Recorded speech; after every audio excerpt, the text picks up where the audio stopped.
Good afternoon, everybody.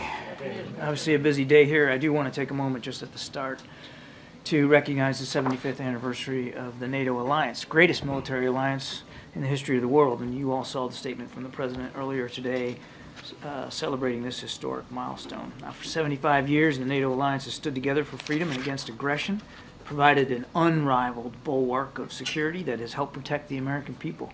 And during that time, our NATO allies have come to our aid in our time of need, with NATO forces serving alongside ours in Afghanistan.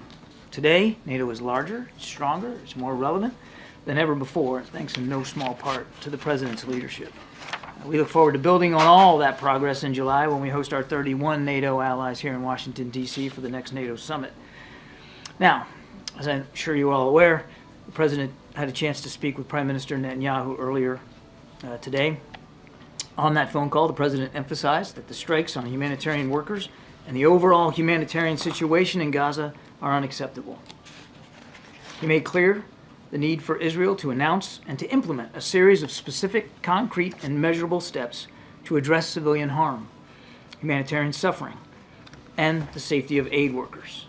He made clear that U.S. policy with respect to Gaza will be determined by our assessment of Israel's immediate action on these steps.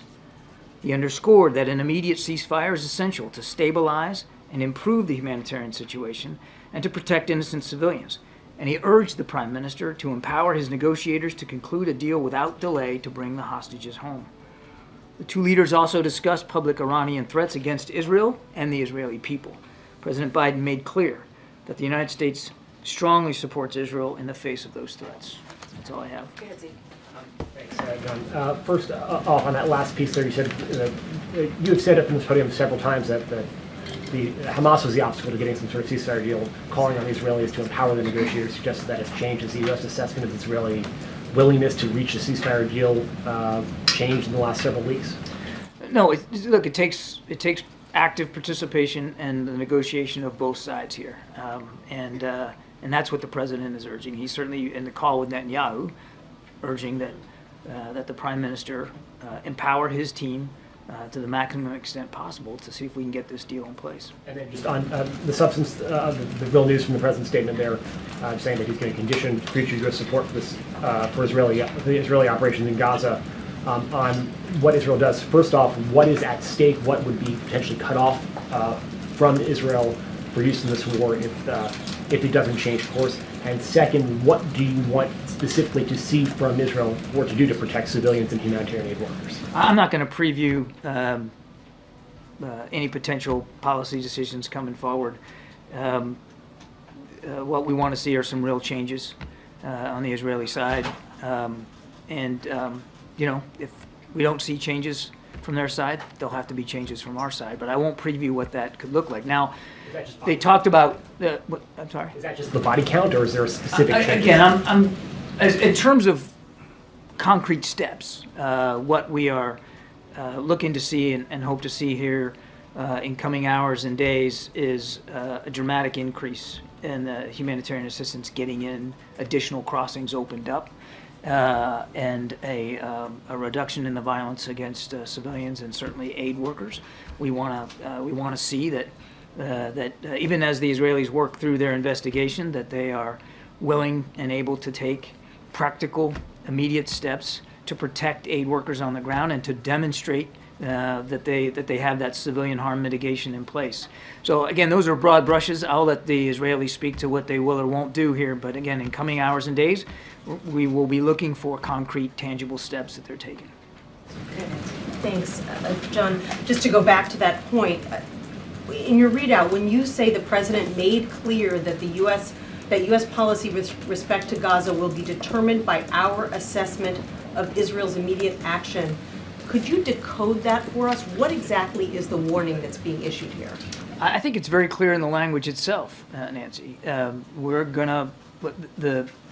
looking for concrete steps to alleviate humanitarian suffering in Gaza. Again, I won't get ahead of what the Israelis will or won't say or announce. We're looking for concrete steps to be announced here soon. And it's not just about the announcement of concrete steps and changes in their policies, but it's the execution of those announcements and those decisions and implementing them. And so we obviously will watch closely and monitor how they do on the commitments that they make. And as I said earlier, if there's no changes to their policy and their approaches, then there's going to have to be changes to ours. I think what the world wants to understand is the White House warning that it may remove military aid? What exactly is the threat here? I think I've stated it pretty clearly, and I'm not gonna, as I said earlier, I'm not gonna preview steps. I'm not gonna preview decisions that haven't been made yet. But there are things that need to be done. There are too many civilians being killed. The risk to aid workers is unacceptable.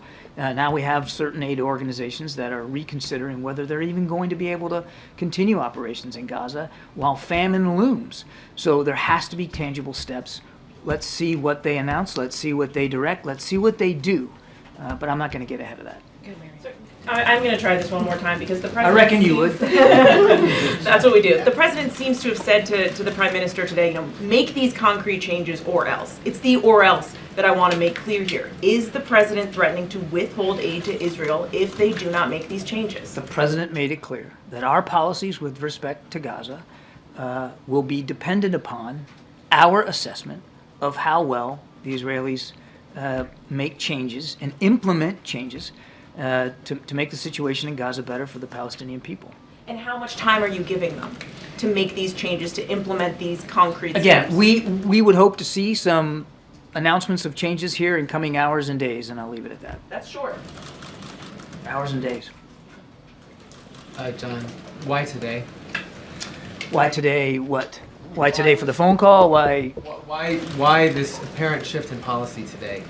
I think, look, President, well, all of us, but particularly the president, was certainly shaken by the attack on the WCK convoy and the aid workers. As I said earlier, it wasn't the only event. There had been others like that, humanitarian aid convoys coming under fire and losing people. And the president felt strongly that it was time to talk to Prime Minister Netanyahu about his concerns. Would you characterize this call as an ultimatum? I would characterize this call as very direct, very businesslike, very professional on both sides. And the president laid out his significant concerns about the direction and where things are going. And quite frankly, laid out, as is clear in the readout, that we are willing to reconsider our own policy approaches here, dependent upon what the Israelis do or don't do. Can you just tell us who all was on the call? Well, it was a bilateral call between the two leaders, Prime Minister Netanyahu and the president. They were the only two speakers on the call. But Vice President Harris also dialed in? Vice or President Harris did dial in, yes. Secretary of State? Secretary of State dialed in, Jake Sullivan, yes. I don't know who was also listening in on the Israeli side, but the discussion was between the two leaders. Admiral, you're not specifying what concrete steps Israel must take exactly. I gave you a broad sense of it. We want to see more crossings opened up. We want to see more trucks getting in, particularly from Jordan. We want to see tangible steps at the mitigation of civilian harm, particularly to humanitarian aid workers, but obviously all civilians. But we want to see that they have moved forward on proper steps to deconflict with aid workers as they move around, that the information flow is viable. Sure, but that's language we've heard for weeks now. You're not talking about sort of telling us how exactly you will measure those measurable steps, right? What I said was, we're going to examine our policy approaches based on our assessment of the way the Israeli side modifies their behavior, modifies their policy and decision-making processes.